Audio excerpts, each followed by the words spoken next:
Welcome into Locked On 76ers. Keith Pompey, Marc Farzetta. You don't see it too many times where the opposing team is rooting for the away team, Keith, just so they could get their legend in the game. That happened with Kyle Lowry last night, and how the Sixers and Tyrese Maxey accomplished the objective they set early to get Lowry into that game. All that and more in this edition of Locked On 76ers.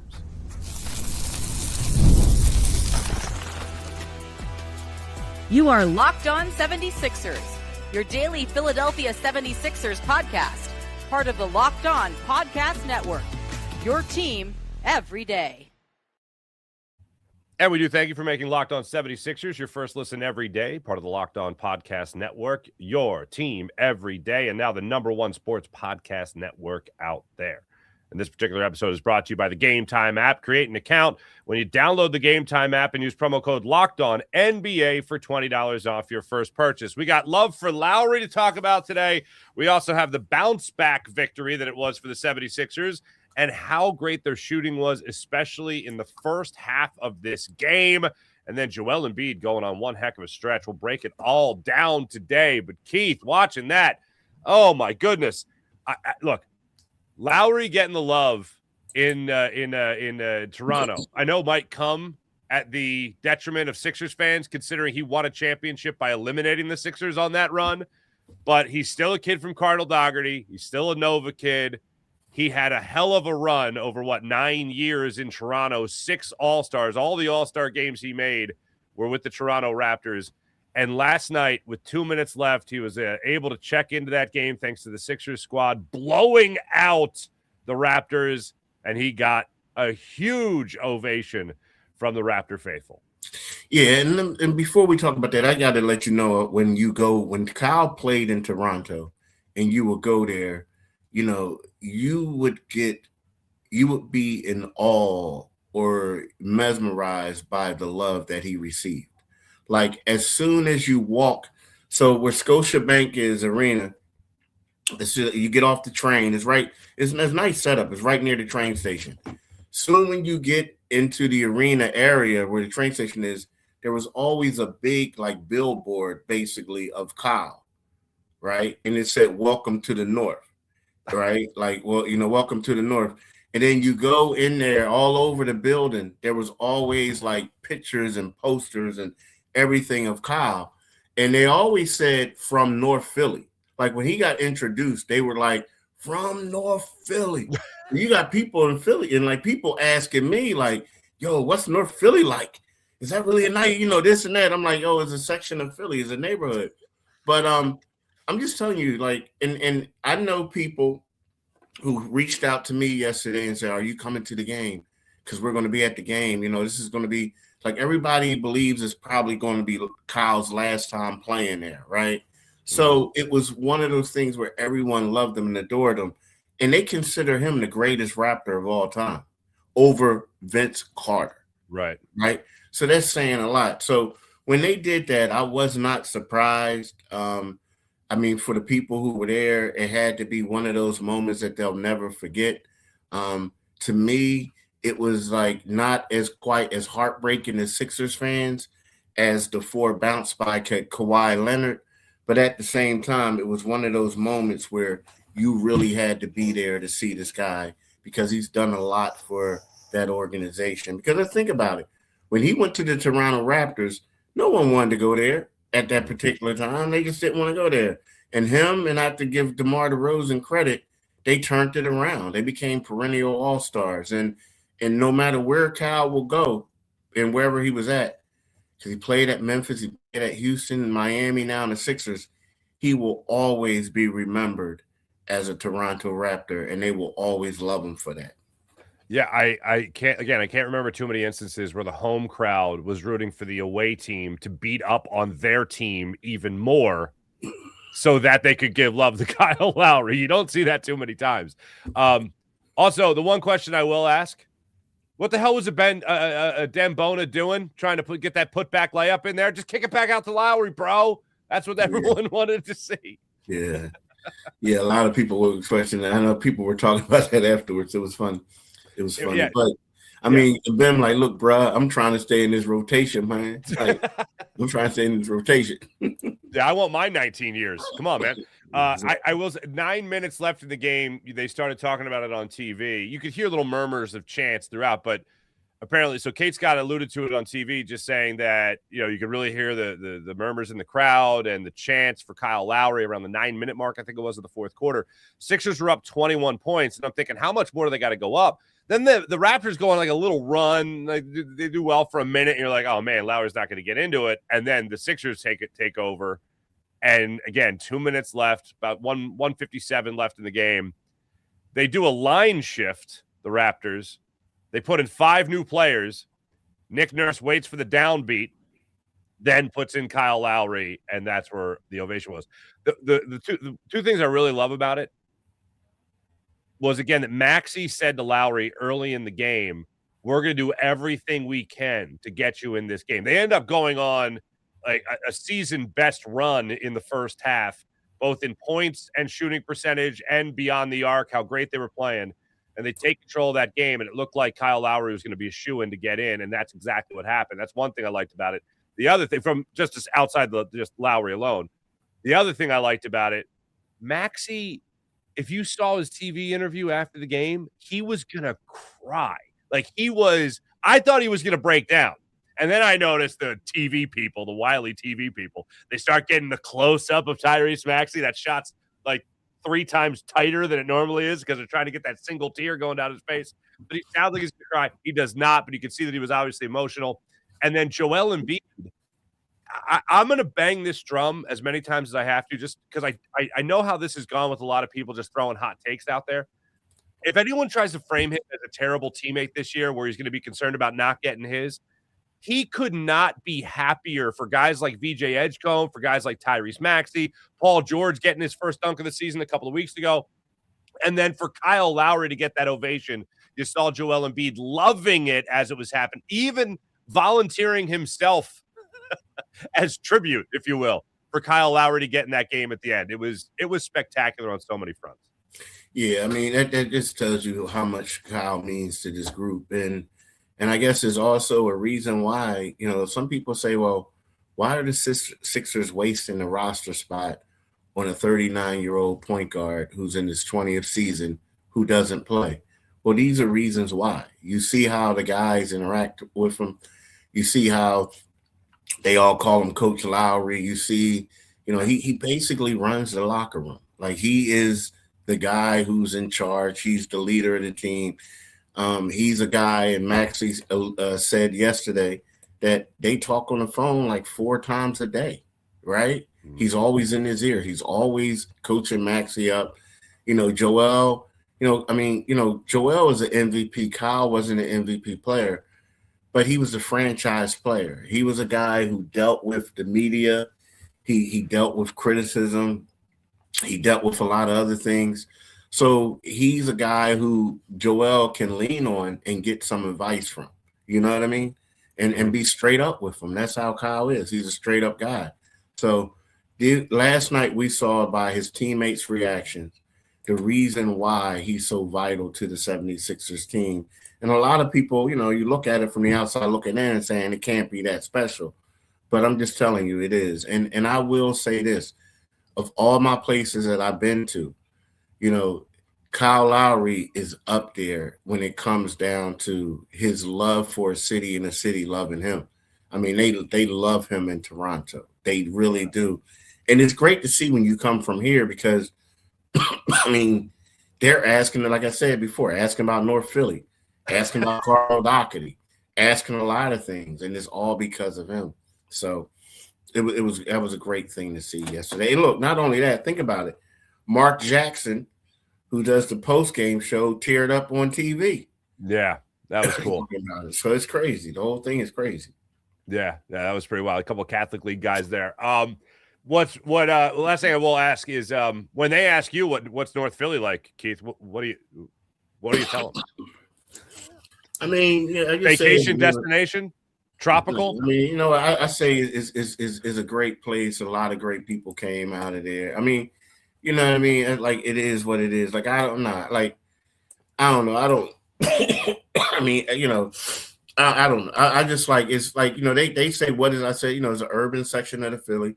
Mhm. There's hard nosed. A lot of Oh, yeah. great people come out of there, but you got to be. I mean, it's a tough place. It's a tough place to grow up. A tough place, this and that.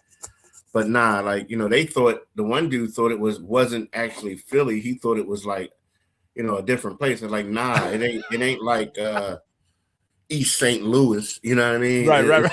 It's That's funny. Philly. It's like Right. North Philly. A lot of ballers came out of there. So yeah, but That's yeah, great, man. yeah, it's great. The people in Toronto are special, and the fact that they love him, man. And he's right. He knows everyone up there. Everyone knows him. Yeah, I have not. It's been probably since a little kid since I've been to Toronto, but it's definitely a city I'd like to explore again. Keith Pompey, Marc Farzetta, Locked on 76. When we come back, Lowry's what made last night special, but what made last night great as far as what the Sixers needed to do. They got that bounce back game. We'll talk about the shooting when we come back, especially from Tyrese Maxey. This is Locked on 76ers. Back after this. And right now, I'm going to tell you about the Game Time app. If you guys want to get into the game, Game Time app has you covered with the Game Time app. Download the Game Time app, create an account, use promo code LOCKEDONNBA, and get $20 off your first purchase because the Game Time app gets the fans the advantage they need to get the best seats. Browsing the Game Time app is straightforward, intuitive, and finding tickets takes just a few taps. Seeing the view from your seat, by the way, before you buy the tickets takes the guesswork out of buying tickets, as does the upfront pricing. How many times you've bought tickets to a concert, a comedy show, an event, a sporting event, whatever it might be, and you go, oh, $30 tickets, right up my alley, and then boom, they're $40 on checkout. How's that happen? It doesn't happen on the Game Time app with upfront pricing. Plus, the zone deals are great. They unlock great seats and even better value on the Game Time app. So again, take the guesswork out of buying tickets with the Game Time app. Download the Game Time app, create an account, use promo code LOCKEDONNBA. That's promo code LOCKEDONNBA for $20 off your first purchase. Download the Game Time app today and get in on the action with the Game Time app. And how about Zocdoc? Yeah, you heard that right. You want to get teamed up with a doctor, finding a doctor you actually like, by the way, and feel comfortable with. Zocdoc is where it's at. Zocdoc is a free app and website that helps you find and book high-quality, in-network doctors so you can choose someone you truly connect with.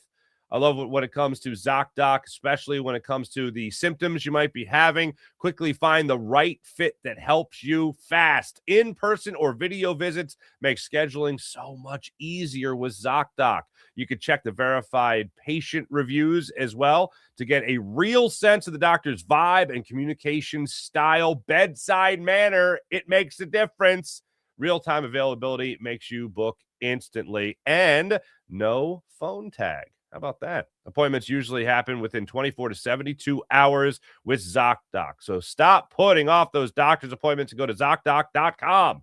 That's Zocdoc.com/LockedOnNBA and find and instantly book a doctor that you will love today. That's ZocDoc.com/LockedOnNBA. Zocdoc.com/LockedOnNBA. Thanks to Zocdoc for sponsoring this message. So I look at the numbers at the end of the first half, Keith. 76ers shoot 65% from three, 75% from the floor, 80 points in the first half, the highest in any half since 2022. They were just flat out going off last night. I know you can just get hot, but I would assume the spacing provided and the talent on the floor with Paul George and Joel Embiid and Tyrese Maxey, it certainly helped the cause in terms of them being efficient when it came to their offensive game. I agree 100%. I think that was the biggest difference. I mean, to be quite honest, like, the first game, when you look at Sunday night's game and I'm in there, I mean, I'm paying attention and I'm saying to myself, wow, it's like they forgot how to play without PG and without Embiid. Guys who are role players now, like, don't know how to go and be the guy. Like, they're so used to being these role players these last couple games. And then what that enabled Toronto to do was to focus in on Maxey and VJ Edgecombe. Now, Maxey ended up with 38 that night, but if you notice, the first half he struggled, right? So, with that being said, then you bring in Paul George, you bring in Embiid, and the ball is moving. Maxey had 33 points, but 18 came in the first quarter. Joel had 17 points, right? But 27 points, but 11 came in the first quarter. PG had 15, 8 in the first quarter. So when you look at that, they were like dominant. And then what that did is it opened everybody else up for free shots as well. So to me right now, the 76ers, they started off 0-4 with the big three. Now they have a 3-game winning streak with the big three, and they won 6 out of their last 7 games with those guys. So, they are playing really well together, and I think that was the biggest difference. I mean, they look like Eastern Conference championship contenders with them, and they look lost without them right about now. Mm-hmm. And I do want to acknowledge, just for the people that need to hear it, unfortunately, we know who they went up against. They went up against a shorthanded Raptors team, and in game 1, they did not do what they were supposed to do. In game 2, they did what they were supposed to do. Granted, they were not shorthanded in game 2. The 76ers were not shorthanded in game 2. But to see them execute, and especially, and I say this all the time when you're playing against inferior opponents, and a shorthanded Raptors team is an inferior opponent. When you have guys trying to figure out how to play with one another still, yeah, I'm going to celebrate the idea that they look like they were on the same page, that they understood each other's rhythms. They had some great kickouts to knock down for 3. VJ Edgecombe found his flow later in the game. Paul George, by the way, and VJ Edgecombe, 2 other starters, of course, in last night's game, they combined for 30 points between the 2 of them with 15 points each, and then they end up with 14 assists combined in last night's win. That's still nice to have when it comes to your your non-main scorers, essentially, after Embiid and Maxey, still being able to give you numbers like that. Yeah, it's true. It's true main scorers. And here's the one thing I will say about that Toronto Raptors team. I will say that Brandon Ingram did play, right? Now, if you're worrying about R.J. Barrett and Jacob Poeltl, if you think that they're a big difference for them, like, I mean, no offense to who they are, but I feel like if the 76ers would have won the game, but R.J. Barrett and Poeltl played, but Scotty Barnes and Brandon Ingram didn't play, then I would be like, that might have been fool's gold. But the good thing is we're talking about the offense that they played. Let's talk about the defense. Like Brandon Ingram, he shot 5 for 15, right? Scotty Barnes, he shot 5 for 16. He had 15 points one night after destroying the Sixers for 31 points, scoring 20 points in the first half. So, when we look at that, these are their 2 best players. And then, Colin Murray-Boyles, this young rookie is balling. And with his athleticism and stuff like that, he had huge dunks on the Sixers the first night. He made a couple good plays against Embiid last night as well. But so my thing is, yes, is Jacob a pretty good player? Yes, he is. Is the other guy we talked about, is he a pretty RJ good Barrett? player? Yeah. RJ Barrett, yeah, he is too. But to me, if I'm Toronto, if I had to pick a choice, and I had 2 players who couldn't play, it would rather be those 2 than Scotty Barnes and Brandon Ingram. And you did have Emmanuel Quigley out there too. And, he came down to earth a little bit. He shot 2 for 10 on threes. But so I just feel like the presence that the Sixers had, it makes them a pretty good team. And here's something else, Mark. This is crazy. Like if we look at the 76ers in the standings, right? So they're very successful against the Knicks, right? Who's a good team. They won 2 out of 3 against the Boston Celtics, right? We saw what they did in Orlando. Right now, they're 2-2 against Toronto with a team that they just blew out. So the teams ahead of them, they're extremely competitive with. Like they can beat those teams. I don't know about the Detroit Pistons. I mean, Detroit handed them twice. But at the same time, it's like if you're the Sixers, you have to feel good about where you are right now with the big three. Mm-hmm. Oh, absolutely. And looking at the standings this morning, to think that like this is just such a tightly wrapped, and we've said it a million times already this season, but man, it's worth pointing out after a night like last night.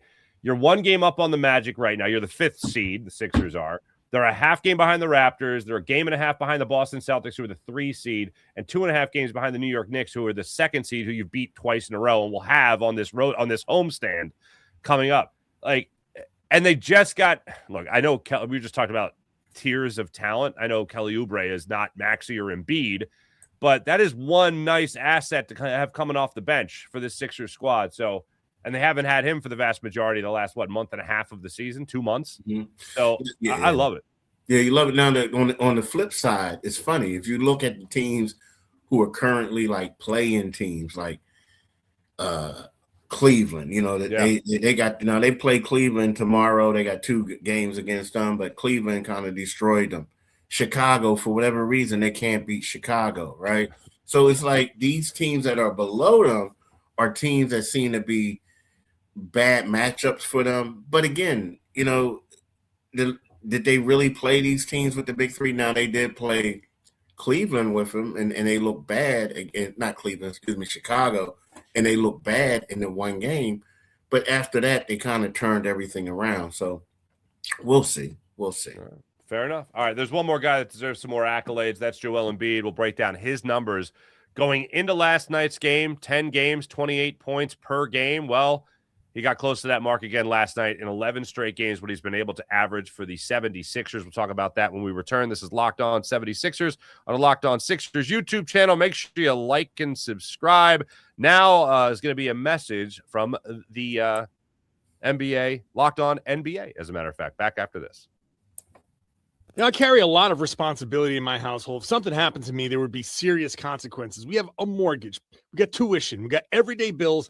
Those aren't going anywhere if something happens to me. And I know that's an overwhelming feeling, but I'm taking steps to protect my family by getting life insurance through Ethos. Ethos makes getting life insurance fast, easy, and 100% online. You can get a quote in seconds, apply in minutes, and get same-day coverage. There's no medical exam. You just answer a few simple health questions. You can get up to $3 million in coverage. Some policies are as low as $30 a month. And as of March 2025, Business Insider named Ethos the #1 no medical exam instant life insurance provider. Ethos has 4.8 out of 5 stars on Trustpilot with over 3,000 reviews. Protect your family with life insurance from Ethos now by going to ethos.com/lockdownNBA. In as little as 10 minutes, you can get your free quote and up to $3 million in coverage at ethos.com/lockdownNBA. That's ethos.com/lockdownNBA. Ethos.com/lockdownNBA. Application times and rates may vary.